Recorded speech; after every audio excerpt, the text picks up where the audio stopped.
Hey guys, it's BJ here. I just wanted to do a little bit of a monologue about kind of what I feel the state of Shadowverse is. We're just going into 2026, so happy new year to you. I hope you are going to have a wonderful year ahead. And it's a nice time to think about kind of like where we're at with the game. The game's been out now 6 months. And I have to say, like, I've seen, a lot of different comments in parts of the community. I've seen people be outraged, hate certain things that are going on with the game. Other people absolutely love the game. I think, for me, I come from the perspective of someone who has played CCGs since Hearthstone was released. I've played so many of the big CCGs. Gwent, I don't want to name them all, but Runeterra, Gwent, Mythgard, the Elder Scrolls Legends, Magic, so many, and it kind of gives me a context that every time I start a different CCG, I kind of have a lot of experience to compare it with. And I feel like for me, when I reflect on the first 6 months of the game and where we're at now in terms of like setting us up for going forward, I feel like we're actually just in a really, really good space overall. And that doesn't mean that I don't have gripes with the game. It doesn't mean I think it's perfect. But what it does mean is that there are certain like key elements, like core factors that a card game needs that I think Shadowverse Worlds Beyond does have.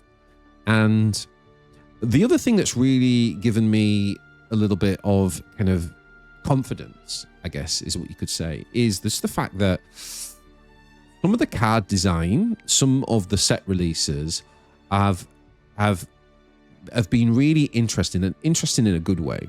And what I mean by that is that, CCGs often suffer from power creep, right? The new set comes out, the devs want to sell them, and you end up with some sort of ridiculous OP set, and you either spend money and get them, or you don't. And even if you do, they might get nerfed because everybody gets annoyed. So I think what Shadowverse has mainly managed to do is avoid that pitfall. And that's amazing. That's no mean feat, and that shows very good design talent, actually. We've had, maybe 3 cards that have been nerfed, and they've been very subtle nerfs so far. And I think half a year in, that's quite impressive. And we are now in the Blossoming Fate expansion set, and I think this is probably maybe makes my point. This expansion makes my point, or underpins my point the best, because there's nothing in this set that you look at and go, oh my god, this power creep, it's absolutely insane. This is going to be mental. Instead, you kind of look at it and you go, is this going to change anything? That's like your first reaction, right? Because there isn't any obvious power creep. But what we're actually seeing is this like super widespread meta. If you see by Meta Snapshot, you'll see that there's so many decks being played right now. Like so many. And it's not like there are power gaps. Yes, there are tiers, but those tiers are minimal, actually. And that's one of those confidence factors that I talked about earlier, because I've played other games where, you have a tier, you have the S tier deck, it dominates, and the gap between that and everything else is ridiculous. Everybody on ladder is playing that one deck. And even the fact that at Grandmaster, for example, it's all about the scores of each class. It's something I absolutely love. Something that Gwent introduced in the Pro League. Something that Warforge did for a while as well. And I think that it's... I feel like it's just a great sign. If you've got 15, 20 decks that are being played at any given time, don't get me wrong, it's week 1. I get that. It's only week 1. But I think if you've got that amount of variety, then it's really encouraging. And a variety of archetypes too, right? Like, I don't feel like aggro is dominating or control is dominating. And that's another thing that really gives me confidence. So I feel like the game is in a pretty good place. Now, look, when it comes to things like the money, and if someone was starting right now, then you'd have to obviously come into it with a slightly different approach, that it's going to take you a while to get all the cards. But that doesn't mean you couldn't play it competitively, because you can pick 1 or 2 meta decks, classes, build towards them quite quickly, and go from there. And as someone who's been in it from the start, yes, I have spent money on the game, and yes, I do have a good collection. But I actually feel like if you're not getting too sucked into some of the collabs, some of the some of the sleeves, some of the alt arts, there's some crazy stuff that can take your money. And I get it. You know, there's a whole fan base around this game, and for some people, they can't go without them. But for me, I look at this game mainly through the lens of gameplay. And I think that if the devs want to charge people loads of money for cosmetics, then fine, you know, fine, because that's optional. And it doesn't put anyone at a disadvantage in terms of gameplay. So the world champion in this game could spend nothing, right? And I think that's important to the integrity of the game and the fairness and the competitiveness of a game. So overall, I really don't have huge gripes with that. And the other thing for me is that I feel like we, you know, with the Grand Prix, with the tournament set, with the very clear roadmap in terms of the 2-month rotations. Every 2 months we get a new set release, and the kind of in between part of that we get a balance patch. I just kind of get this nice cozy feeling that we are in a good place. And every time I open this screen, every time I open the login screen and I look at the fact that I can go into Park and I can mess around in there, and there's usually events on a weekend. I can go and do a lobby tournament and get a little bit of like local tournament play, a bit like going to your local card game shop. And I even enjoy solo mode, right? I think the battle dungeons are really cool, like for a bit of single player, a bit of PvE, that you can unlock nice stuff in there and get some cool cosmetics. It's not just all about spending money. You can get some free stuff through the dungeon. And even just testing new decks in solo mode, I get quite a cozy feeling from that, and I really enjoy it. So I don't want to rant on for too long, but just like as a bit of a snapshot, I feel like after 6 months, I'm very happy with Shadowverse Worlds Beyond. I think we're in a good space. I'm really enjoying making content for the game. I feel like I'm starting to get to know people in the community a bit more, and I do plan to do a live stream a little bit more frequently, because I've not really done many streams yet. I've kind of got my cadence down now for my video content. So you can expect from me a meta snapshot every Saturday morning. And then I will be releasing and the meta snapshot is very much like a tool for the community. I look at that as like pulling together things for someone's busy, they want to know what to play that week, what's strong, and you can dip in and out of it. I'll try to kind of timestamp the snapshot so that people can bounce to kind of like what's useful to them, what's useful to you that week.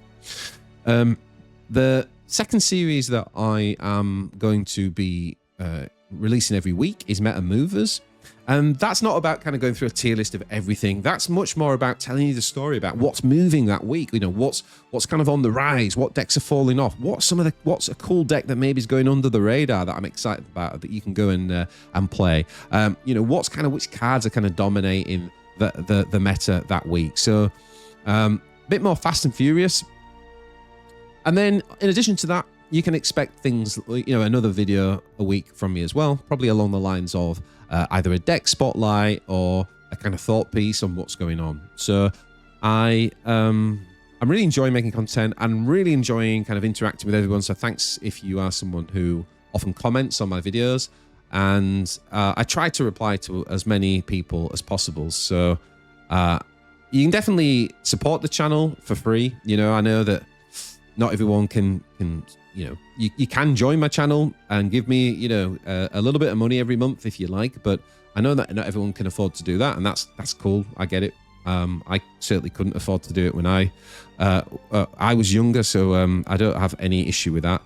But, you know, if you can sub, you can comment and get involved in the community talk, then I really appreciate that, and it's fun. It makes the videos even more fun to make, and I often get a lot of ideas from you guys too as well. So thanks for all the not just feedback, but for sharing like your experience and your ideas, especially for like decks and tweaks and cards and things like that. It's really cool. So yeah, guys, that's what you can kind of like expect from me.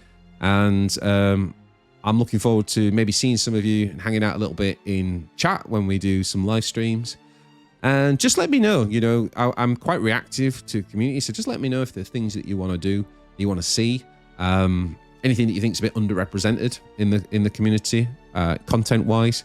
And the last thing I'll say as well, I'll just leave you with this, it's a bit of a teaser. I still got some figuring out to do on how I do this, but I'm a huge fan of tournament play. Absolutely loved the World Grand Prix. I just thought it was amazing. And I really want to do more, and I want to see more tournament stuff, and particularly community-run tournaments. And so I kind of had an idea to run a kind of invitational tournament. And the idea of that is that we could bring together I don't know if it would be once a month, once a fortnight, or once a week. Probably depend on what kind of sponsorship we could get. But what I'd be looking to do is a kind of invitational where we can invite really good players.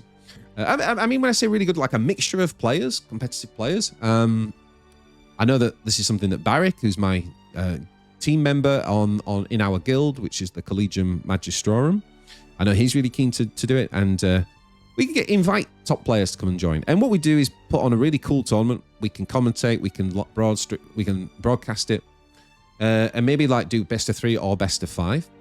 And then with the idea that the winner gets automatically invited back to the next one. So that's kind of like the idea for what I think would be a really entertaining format for a tournament. It would be a little bit exclusive because you'd only have 8 players at a time, but it would mean that you get to see good gameplay, you get to see a cool format, you get commentary.